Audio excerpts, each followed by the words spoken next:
Olá, pessoal. Bem, nós estamos vendo o assunto de cinética química e hoje vamos tratar da última parte desse conteúdo, que se trata dos fatores que alteram a velocidade das reações, né? Então, quais são os fatores que vão alterar a velocidade das reações químicas? Vamos ver agora.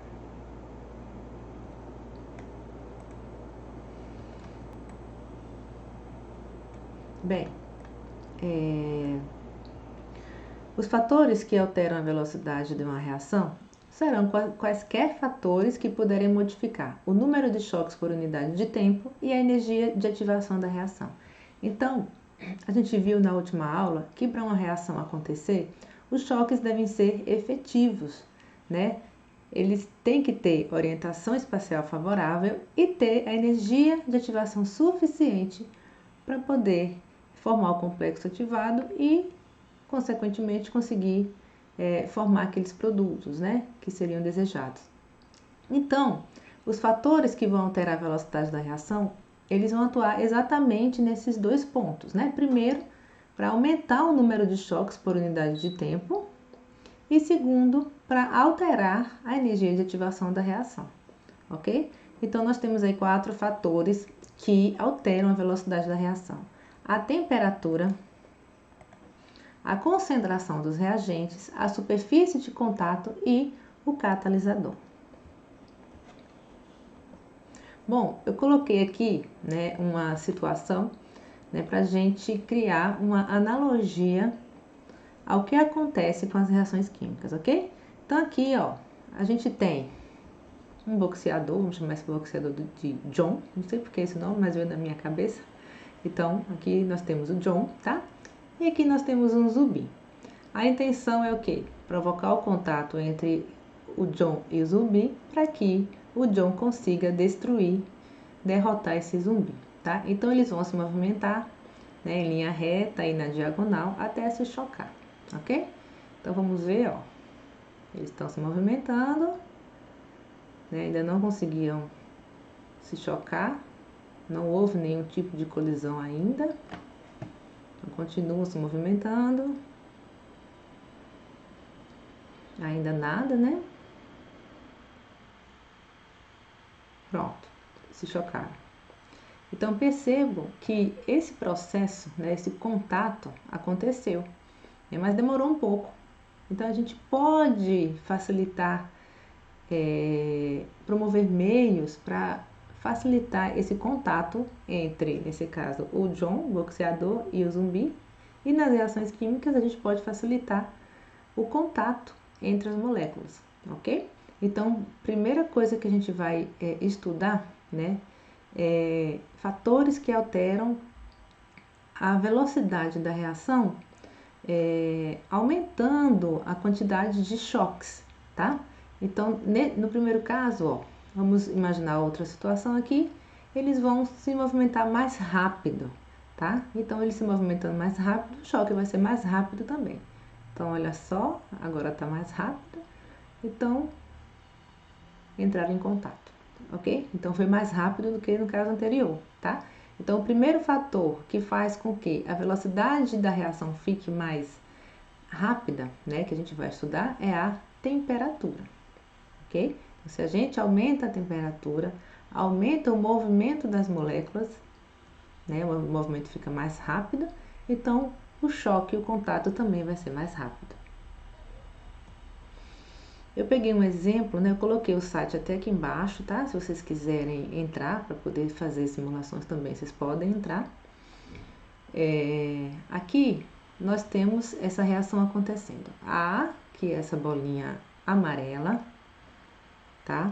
Vai reagir com a molécula BC, que é essa molécula que está sendo inserida agora, ó, roxinha com azul, para formar AB mais C. Percebo que a intenção é formar A e B juntos, amarelo e roxa, e o C separado, azulzinho. Então, eles estão se movimentando, ó. Percebo que está ocorrendo colisão, mas ainda não foi o suficiente para formar A, B e o C separado, né? Então, ó, comece a levar aqui a temperatura para aumentar a velocidade da reação.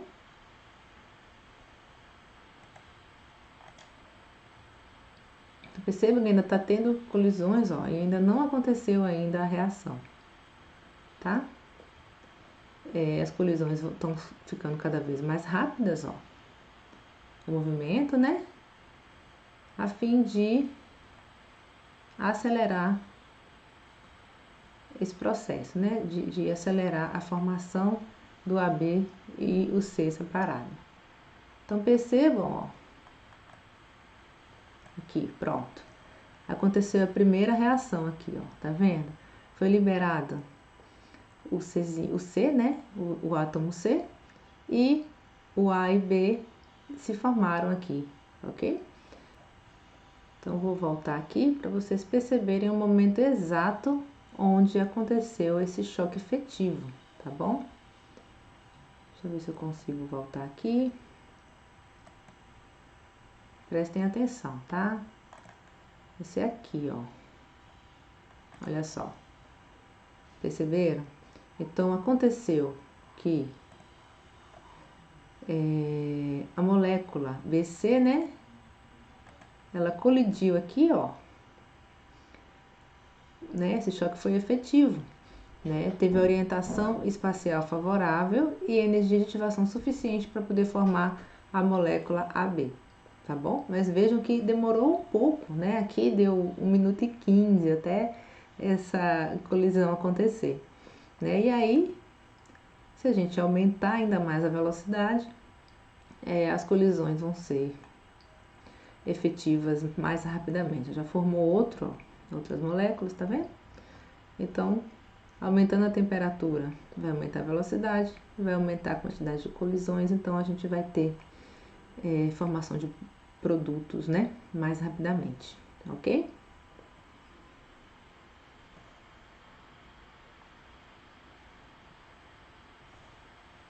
Bom, vamos dar sequência aqui. Então, como que a temperatura afeta a velocidade da reação? Aumenta a energia cinética das moléculas, né? Então, aumentando a energia cinética das moléculas, vai aumentar o número de choques, aumentando o número de choques porque aumentou a velocidade, tá? Então, quanto maior a energia cinética, vamos ter mais choques e até os próprios choques vão ajudar a aumentar a velocidade da reação química, ok? Uma outra situação agora, né? Vamos analisar um outro fator, né? Com a mesma analogia que a gente está fazendo, né? A gente tem aqui o John, o boxeador, e ele quer atingir o zumbi, tá? Então, perceba, se a gente colocar uma maior quantidade de zumbi, ó, vai ser muito mais rápido o contato entre o John e um zumbi, tá certo? Então, vamos ver como que se dá o aumento dessas colisões. Vamos lá.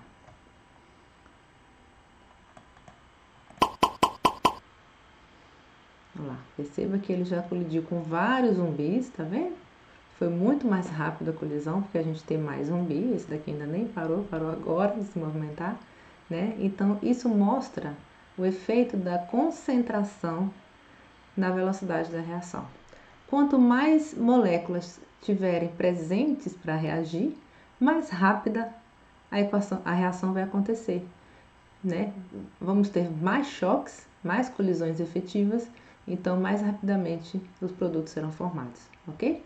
Então aqui a gente tem o mesmo exemplo no mesmo site, né, que eu fiz a simulação. Então percebam, ó, que tem mais moléculas, tá vendo? Mais reagentes do que no caso anterior. Então a colisão, ó, já tem um monte de moléculas formadas, ó. Então foi muito mais rápido, a reação aconteceu muito mais rapidamente do que no caso anterior, tá bom? Percebam que nesse caso aqui está sendo formada a molécula AB e tem caso também, tem momentos também que essas próprias moléculas AB que foram formadas, elas colidem de novo e formam novamente BC, tá? Isso porque a reação é reversível, né? Tá formando o produto AB e C e também volta, né, a formar, como o contato continua, né? As colisões continuam acontecendo, então volta a formar a molécula A apenas com o átomo A e a molécula BC, tá bom? Então percebam que está tendo sempre essa troca. Então isso acontece quando a gente tem uma reação reversível, tá?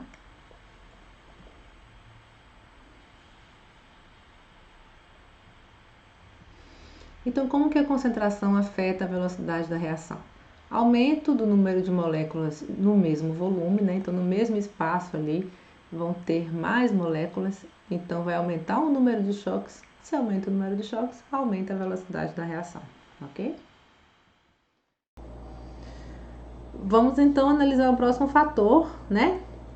Utilizando a mesma analogia, a gente tem aqui o nosso John, o nosso boxeador, que ele está querendo atingir o zumbi, ele quer destruir o zumbi, ele quer matar o zumbi. Então, como que ele vai conseguir matar o zumbi, né? Qual que é o segredo para matar o zumbi? Para quem assiste muito filme aí de terror, né, vai saber que para matar um zumbi a gente tem que atingir a testa dele, né? Então aqui, ó, vamos utilizar uma arma para tentar atingir a testa do zumbi, tá?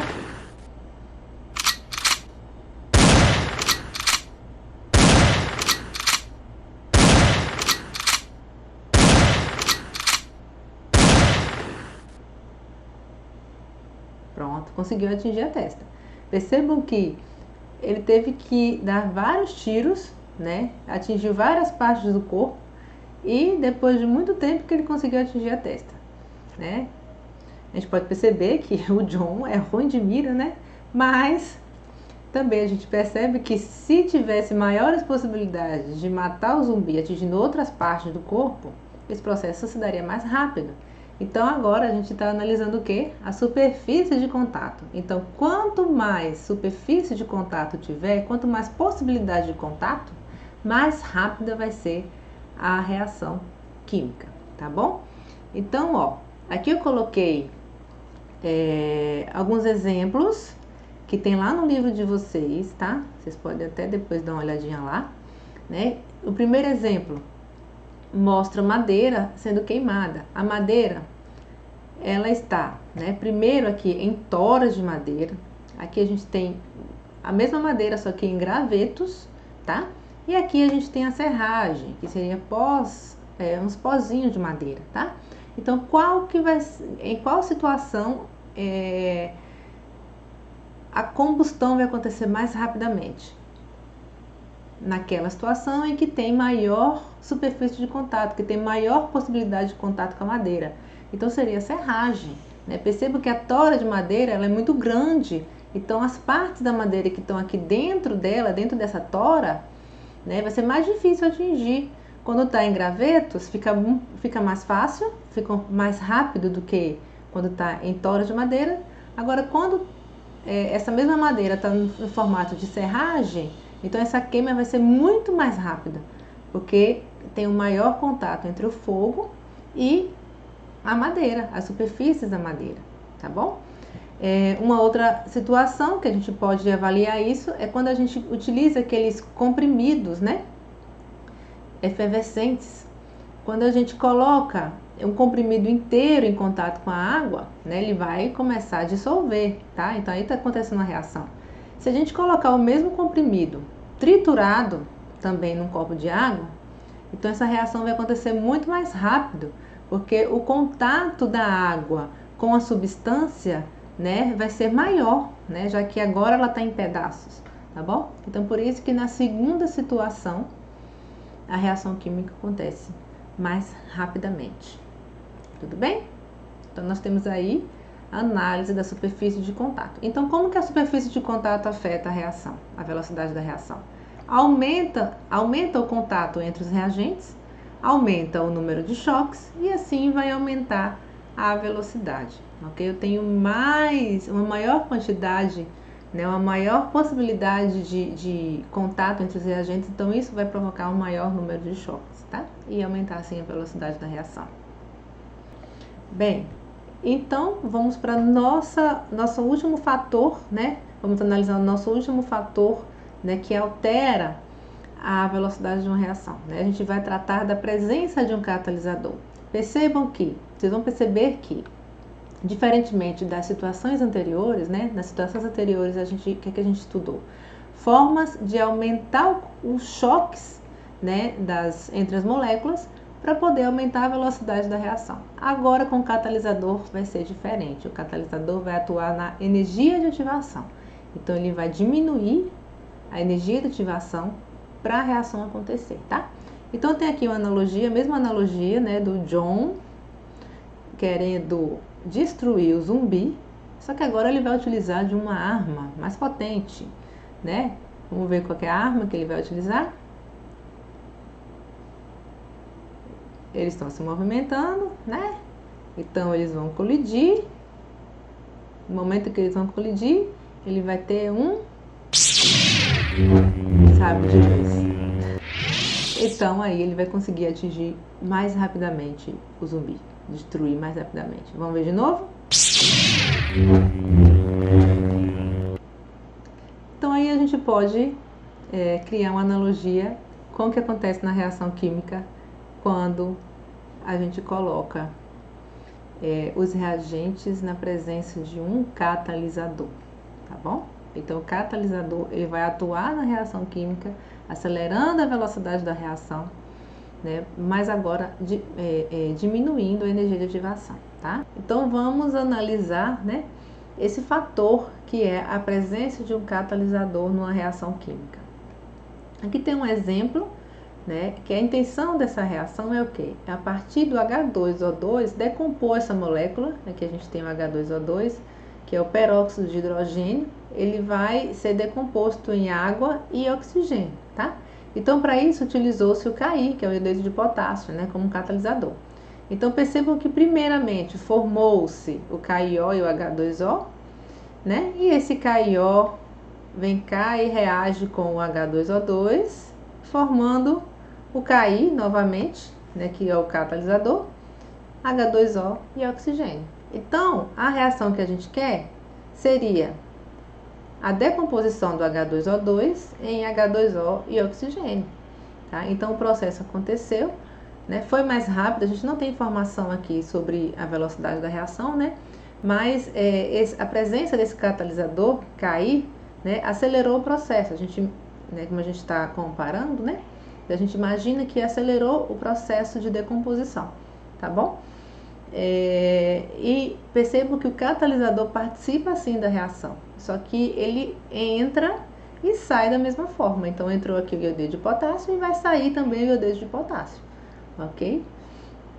Então esse é um exemplo da presença do catalisador na reação química, tá? Então o que é um catalisador? É uma substância química que aumenta a velocidade da reação, diminuindo a energia de ativação da reação. Então aqui os fatores importantes, né? Que o catalisador participa da reação, tá? Mas ele é regenerado depois, tá bom? Ele não é consumido, tá? É regenerado, como eu acabei de falar.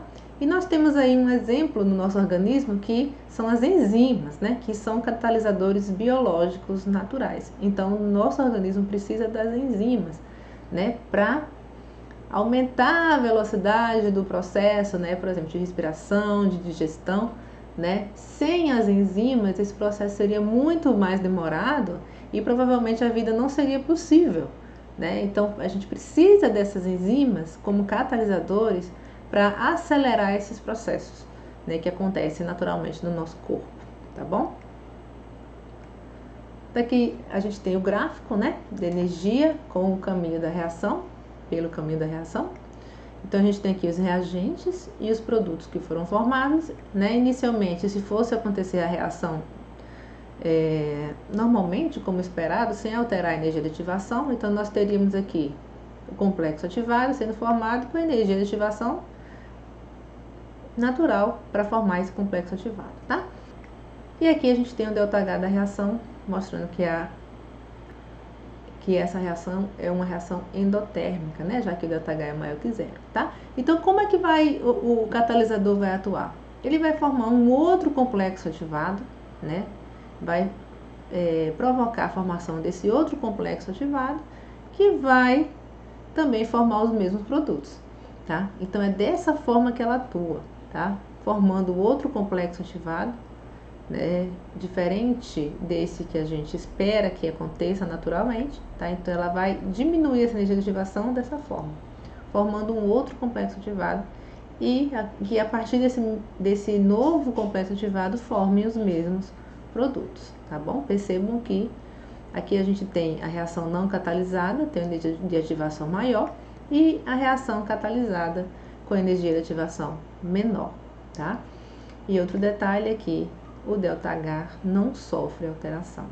A entalpia ou calor de reação é o mesmo, tá bom? O que sofre alteração é a energia de ativação. Então, como que o catalisador afeta a velocidade da reação? Diminui a energia de ativação, complexo ativado forma um complexo ativado menos energético, né, que exige uma menor quantidade de energia. Então, assim, faz com que a velocidade da reação seja aumentada, faz com que a reação aconteça mais rápido, tá bom? A gente tem dois tipos de catálise, a catálise homogênea e a catálise heterogênea. A catálise homogênea é o tipo de catálise em que o catalisador e os reagentes formam uma só fase, então todos estão na mesma fase, tá? Então nesse caso aqui, ó, todos estão na fase gasosa. Quem que é o catalisador aqui nessa reação? Quem é que entra e sai da reação do mesmo jeito, ó? Perceba que a gente tem o NO2, ó. O NO2, ele vem reagir com o SO2, tá vendo? Para formar o SO3 e o NO. E depois, esse NO vai reagir com o oxigênio para formar o NO2 novamente, que é o catalisador, tá bom? Então, a intenção aqui é formar o SO3, né, de maneira mais rápida. Então, utilizou-se o NO2, né, que vai primeiro reagir com o SO2, tá vendo? E vai formar o SO3 e o NO, e esse NO com o oxigênio vai formar o NO2. Então, nós temos a reação que a gente quer, que seria o SO2 com o oxigênio para formar o SO3, na presença de um catalisador que seria o NO2 gasoso. Então, todos os reagentes aqui, todas as substâncias, né? No caso, os reagentes e o catalisador, que é o que a gente está analisando, que estão na mesma fase. Nesse caso, estão todos na fase gasosa, tá bom? E a catálise heterogênea é que o catalisador e os reagentes constituem fases distintas. Então, aqui a gente tem um exemplo da formação da amônia a partir do N2 e H2, que é o processo Haber-Bosch, né? Que a gente já tinha comentado antes até. Então, esse processo, né, na presença de um catalisador sólido, né, pode ser o ferro ou alguns outros metais específicos, tá? Como é que vai atuar? Então, vamos imaginar que esse amarelo é o catalisador, tá? Ele vai atrair as moléculas de nitrogênio e oxigênio para a superfície dele, né? E na superfície desse catalisador, as moléculas vão ser alinhadas, as ligações entre elas vão ser quebradas, e aí vai facilitar o contato dessas moléculas, desses átomos que já estão separados, para formar o produto que a gente quer, que é o NH3. Então, acontece tudo na superfície desse catalisador. Então, ao invés de ficar esperando as moléculas entrarem em contato, então esse catalisador vai servir para atrair essas moléculas para a superfície dele, e nessa superfície que vai acontecer todo o processo, tá bom? Então, por isso que acontece mais rapidamente. Então, o catalisador é sólido e os reagentes são gasosos. Então, aqui a gente tem a catálise heterogênea. Esse exemplo também está lá no livro de vocês, tá? Aqui tem dois exemplos, o exemplo 4 e o exemplo 5, tá? Peço que vocês deem uma lida, tentem resolver, que na nossa aula online, tá? Na nossa aula síncrona, né? Eu vou discutir esses exemplos com vocês, tá bom? Então, a gente vai ficar por aqui e até a próxima aula.